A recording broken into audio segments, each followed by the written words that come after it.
ஒரு காலத்தில் ஒரு பெரிய நதிக்கரையில் ஒரு மாமரத்தில் ஒரு குரங்கு வாழ்ந்தது. அந்த மரம் இனிப்பான மஞ்சள் மாம்பழங்களால் நிரம்பியிருந்தது. குரங்குக்கு அவை சாப்பிடுவதில் பேரின்பம். ஒரு வெயில் காய்ந்த மதியத்தில் குரங்கு நிறைய மாம்பழங்களை பறித்தது. இரு கைகளிலும் வாயிலும் தாங்கிக் கொண்டு கீழே இறங்கத் தொடங்கியது. அப்போது கீழே ஒரு பசிப்பட்ட குரங்கு சோகமாக அமர்ந்திருந்தது. "ஏன் இப்படி சோகமாக இருக்கிறாய்?" என்று கேட்டது. "நான் பசிக்கிறேன். இன்று ஒன்றும் சாப்பிடவில்லை" என்று அந்த குரங்கு சொன்னது. அவனோ, "நான் பகிர்ந்தால் எனக்கு குறைந்துவிடும்" என்று நினைத்து எல்லா மாம்பழங்களையும் தக்க வைத்துக் கொள்ள முயன்றான். ஆனால் குதிக்கும் போது ஒன்று நதியில் விழுந்தது, இன்னொன்று புல்லில் உருண்டது, பிறகு அனைத்தும் கீழே விழுந்துவிட்டது. இப்போது அவனிடம் ஒரு மாம்பழம் மட்டும் இருந்தது.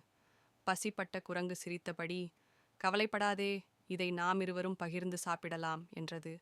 அதை கேட்ட பேராசை குரங்குக்கு வெட்கம் வந்தது. "இனிமேல் நான் எப்போதும் பகிர்ந்து கொள்வேன். அப்போ பழங்கள் வீணாகாது, நாமிருவரும் சந்தோஷமாக இருப்போம்" என்றான். அவர்கள் சிரித்துக்கொண்டே அந்த மாம்பழத்தை சேர்ந்து சாப்பிட்டனர்.